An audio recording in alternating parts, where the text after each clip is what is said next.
How to become more confident as a man. If you want to find the right girlfriend or a wife, you have to learn to communicate your personality authentically, effectively, and extremely confidently. Today I'm going to give you 4 tips on how to become more confident. We're going to talk about the 4 pillars of confidence.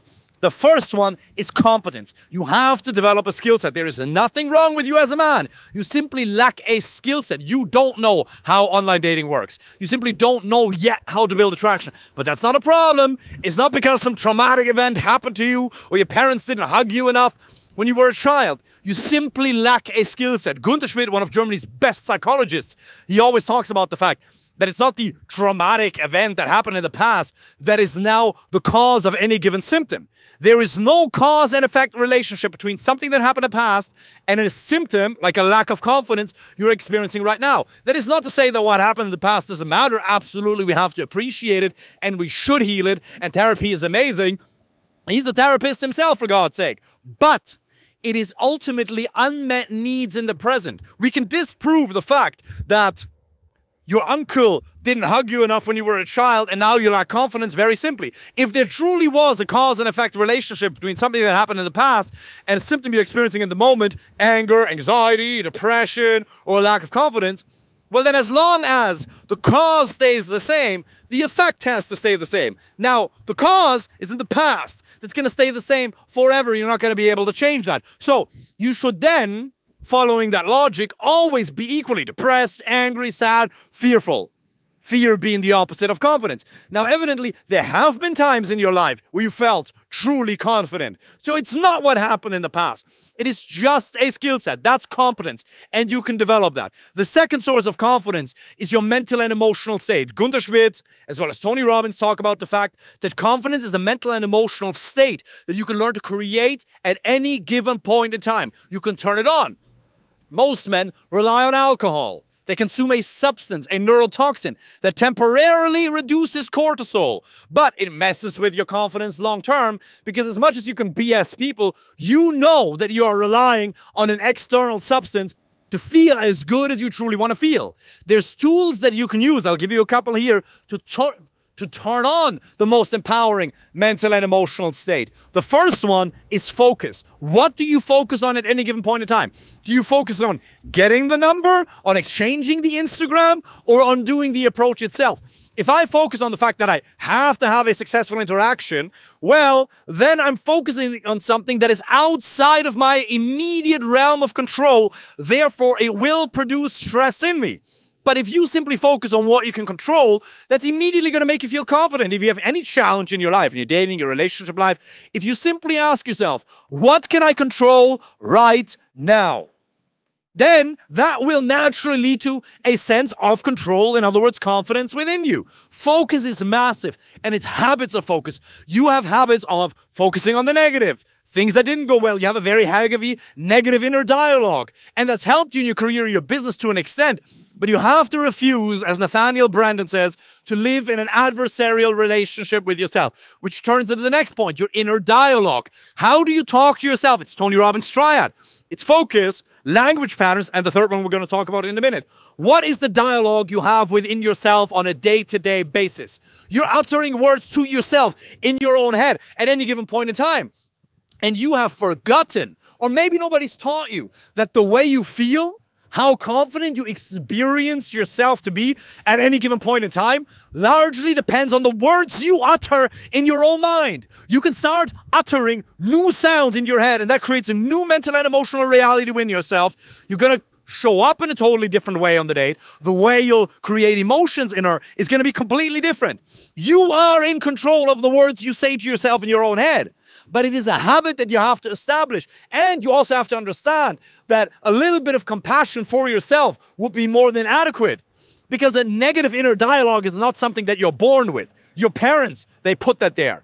Other people in your environment, they put that there. The news, they put that there. You have exposed yourself, or without even any fault of your own in your childhood, you have been exposed to a heavy amount of negativity. You have to rewire that, and you can, but you have to assume the responsibility for creating a new habit on a day-to-day basis.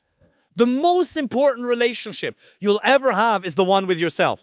And it's not carved in stone. You recreate it in terms of a new experience in any moment, depending on the words you utter in your own mind. The last thing that influences your mental and emotional state from a hypno, from an internal perspective, is your physiology. What do you do with your body? I was on a coaching call with the clients earlier, and I was talking to a doctor in Ireland, and I was saying to him, he's already in a relationship. He still came onto the call to work on his mindset because he wanted to feel more confident and more grounded. And I reminded him of the fact that it is a state that we co-create. One way to change our physiology, to boost our testosterone, to boost our confidence in the moment, is to speak with more certainty. And maybe you're a little bit more soft-spoken. Maybe you're a little bit louder. It doesn't matter what your individual style of expression is. Add more certainty to the way you speak. Change your body language. What does Jordan Peterson say? Pull your shoulders back. Stand up straight. A slight change in physiology can have a massive impact on how you feel. If you walk around with your head down, very little swag, obviously you're going to feel insecure. But if you just start adding a little bit of swagger to the way you walk, not in an exaggerated, weird way, please, but a 2 millimeter, like a small change that can have a massive impact on how you feel on a day-to-day basis. In between work meetings, you start jumping up and down a little bit.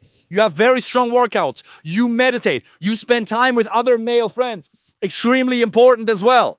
These are all things that influence your physiology because our brain chemistry is also impacted by external factors, which is something we're going to talk about in a minute. Changing the way you use your body on a day-to-day basis, your facial expressions, your body language, doesn't just make you come across more confident. It actually neurologically primes more confidence. The third source of confidence is osmosis. Spending time with quality male friends. Get a coach, get a mentor. It doesn't have to be me, but it has to be somebody who has the result you want to have. It's extremely important. The client that I was speaking to today, a doctor in Ireland, super loving, super caring, he's already in a relationship. It's awesome. But I told him he's had a lot of feminine influence in his life, and it's amazing. It's beautiful. My mother, who's a nurse in Germany, the most important person in my life, probably outside of Fernanda, she always said 2 words. She said, sei lieb, sei lieb, sei lieb, which means be kind, be kind. Amazing. And all of the relationships I have are in part due to her telling me that. The feminine energy that I have. Feminine energy is beautiful. There's nothing wrong with it. But you need to add something else. Because if you think that just being kind and just being nice is all it takes, it isn't. Women want more than that. Yes, they want you to be nice and kind. But there has to be masculine polarization in the relationship. If you can't co-create that by also having an environment that infuses you with masculinity, she will lose interest at some point. Because in order for her to feel alive, she has to be in her feminine. For her to be in her feminine, you have to be in your masculine. The good thing is you can turn it on, but you have to create an environment of a global network, but even more importantly, a local network. Quality male friends you see every single week. I have other videos where I've talked about this. It's something that I help my clients with. Clients who come to me who are business owners, who are crushing it in their careers, 9 out of 10 of them lack quality male friends. But the good news is, they're out there, they're waiting for you. You can go to gyms, you can go to martial arts gyms, bachata, salsa. You can find 1 or 2 new best friends in the next 1 or 2 months. There are awesome people out there. Yes, 9 out of 10 people you're not going to get on with well if you actually communicate your values polarizingly. For example, if I were to say that I really like freedom of speech, that's going to polarize a little bit, and some people are going to resonate with that if you get what I'm saying. Now, obviously, you can do that in a lot more of a crass way, but I'm not here to tell you what you should believe. I just want you to find somebody who's right for you, who has the same values, same with quality male friends. The fourth source of confidence is beliefs. What do you tell yourself about yourself? Tony Robbins says what shapes us long term is the story we tell ourselves about ourselves. What do I believe about women? Women in New York this, women in the States this, women in Europe, me this. You have thoughts that have a certain degree of certainty associated with it. In other words, beliefs that guide your actions, that guide your results. If you believe that online dating doesn't work, are you going to put a lot of effort in? Are you going to get great pictures? Are you going to write a great bio? Are you going to learn to text? No. You're going to have a half-assed approach. What results are you going to get if your effort is half-assed? Half-assed results. Then you're going to look at the dates you're getting. It's not really the quality that you want. You're getting very little dates. That result, or the lack of quality results, feeds back into the pre-existing belief, the hypothesis that dating apps don't work. and then you're going to take even less action. Your online dating results are going to get even worse. But it's not that they don't work. It's just the belief that you had before. How do you break it? You visualize a new result. And you have somebody like me tell you, they do work. Dating apps work. Approaches work. Connecting to women obviously works. What do you think humanity has done for 300,000 years since we lived in tribes of a couple of hundred people? We've procreated. We've talked to one another. You are meant to connect. It is your default state to connect. And on the one hand, you have to unleash what is already inside of you, and then you add an external skill set. Audit the beliefs you have. Write down, I don't believe XYZ. What do you not believe? And sometimes you don't even know what you believe. That's why external feedback can be very powerful, because there's certain blind spots you have. Eradicate them. Audit your beliefs. And then replace the limiting beliefs with truth. What is the truth? Dating apps work. In-person approaches work. Sending messages on Instagram works. Communication is a skill set. There's nothing wrong with me. Working on myself will never stop, so I might as well start now. What is a more empowering story you can tell yourself about yourself that drastically increases the probability that you will take action? Because massive action is the cure-all. If you want me to help you personally, apply for a free initial consultation. I wish you all the best. Take care.